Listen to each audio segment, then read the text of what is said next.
Hi there, Perfecto here and welcome to my channel. I hope you're having a great day. This is an unprecedented time to be creative in music, not just because of our current situation, but mainly due to the availability of amazing technology and services. From online cloud storage and file sharing to music making apps and gear, as well as easily accessible recording capabilities via hardware, software, and even right down to our current smartphones. Since this is a trend right now, in this video, I will share my tips and advice for both organizers and participants to help make your next online music collaboration go smoothly and we all stay inspired. Now, speaking of staying inspired, I would like to welcome Into the AM as a channel supporter. Into the AM is a premium apparel brand based right here in Southern California, and their entire line consists of awesome designs, including this stay-inspired t-shirt that I'm wearing right now. Now go check out their entire line and use my special link intotheam.com/perfecto and you will get an automatic 10% discount at checkout. Link is in the description. Now all this amazing technology at our fingertips has opened up new avenues for us to be able to make music, engage in playing music, as well as share our music with a wider audience. I've done virtual music collaborations both as an organizer and as a participant for quite some time now, even perhaps since I first discovered the internet. My first taste for it was through the Sonic Foundry website using the Sonic Foundry Acid Loop software. Now, if you've used Acid before, drop a comment down below. And this was at the turn of the millennium, like 2000s or so. So sending files back and forth was done via email and a dial-up internet connection. It was slow. Painfully slow even by then standards. Now, as technology developed faster internet speeds, the possibilities for online music collaborations expanded right along with it, eventually adding video to audio. Click on the cards above to go check out some of the online video collabs that I already have on this channel. Okay, here we go. Let's start with my advice for the organizers. If you're planning to organize an online music collaboration, let me commend you first and say that you are a brave individual for taking on such a project. It is a lot of work. As an organizer, your main job is to provide clear guidelines for all the participants to follow. I'm also going to assume that the organizer is quite tech savvy and is familiar with the process of audio and video production, or at least is working closely with somebody who is. Now, the first thing on the organizer's to-do list is to provide a guide track or a backing track for all the participants to play over. The beginning of the backing track should include at least a 1 measure count in or click.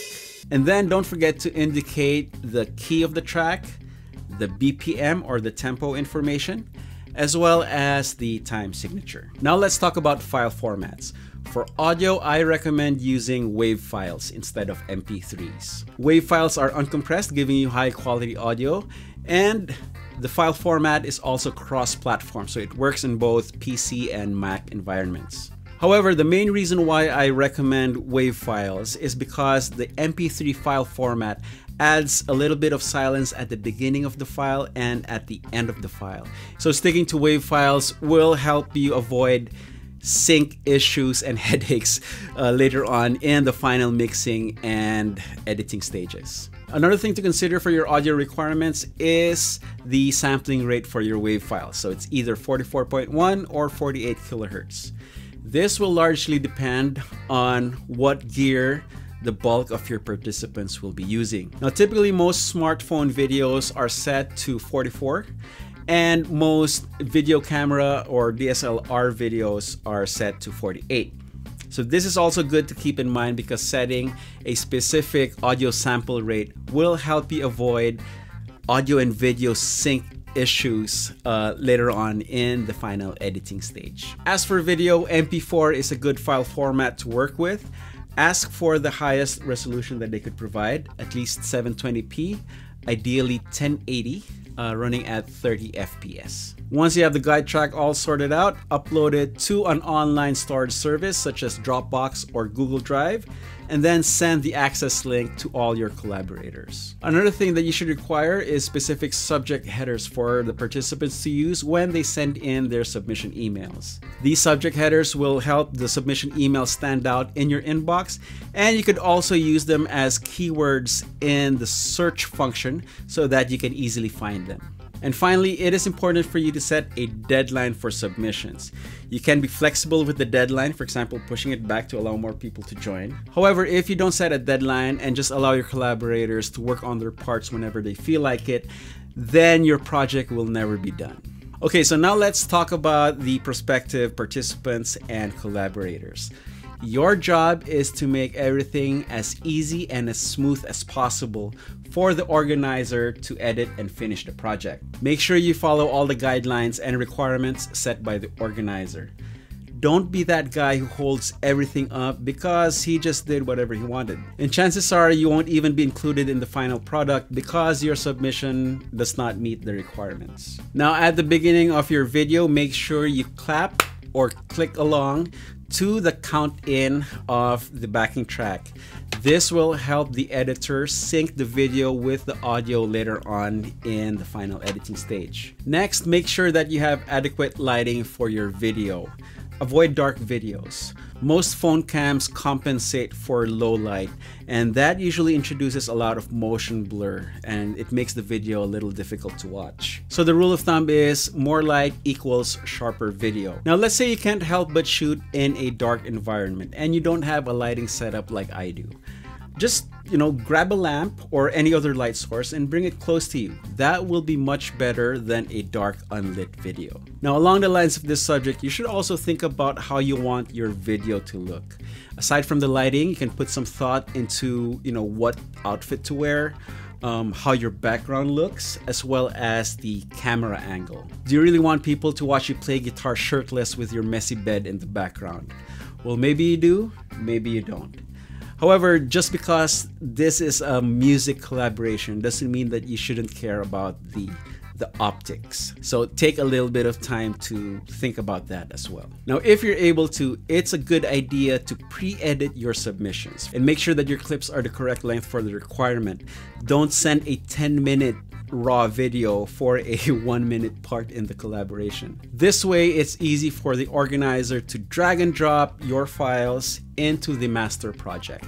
It's also a good idea to rename your files to include your name and the project name so that it makes for easy file organization for the editor. And finally, make sure that you send public links to your Dropbox or Google Drive files for easy access. I've had to exclude part submissions because they sent me a private link and I could not access and download their submitted files. Now, for those of you who are new to this and are not particularly tech savvy, don't let that discourage you from joining an online music collaboration. I'm going to switch to a more basic recording device, which is my phone, and I'll give you some pointers. Okay, so now you're watching footage shot on my phone. So as you can see, the video is not dark. It has some pretty good lighting, and you can see the background behind me.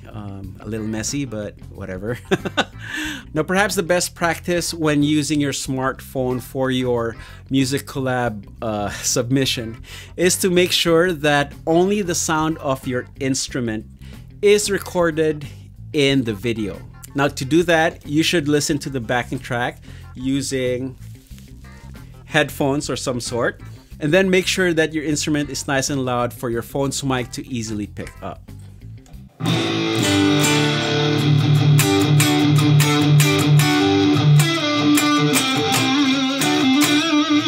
You'll want your video to have the sound of your instrument as much as possible and not so much of the room ambience or room reverb, as well as outside noises. So if you're using an amplifier, you may want to position it close to your phone so it gets picked up nice and loud, or you can move your phone closer to your instrument.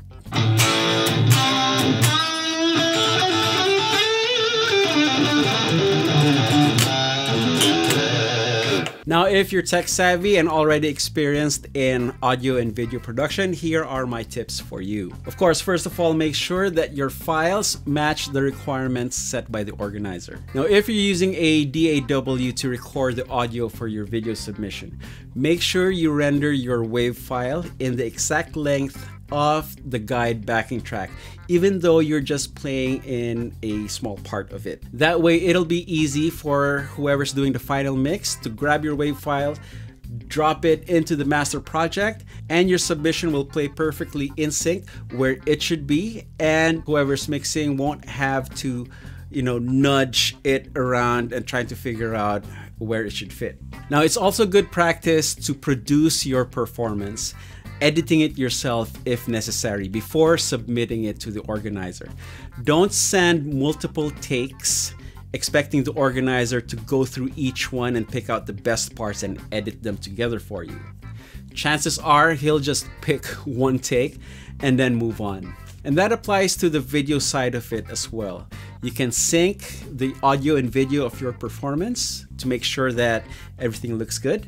And you can offer to color grade your own video clips, which is a good idea, especially if you are trying to maintain a specific look for every video that you put out. Okay, there you have it. Those are my tips and advice for online music collaborations for both organizers and collaborators. Now, if you have any other tips or advice that I may have missed, or if you're part of an online music collaboration, feel free to share your thoughts and those links in the comment section below.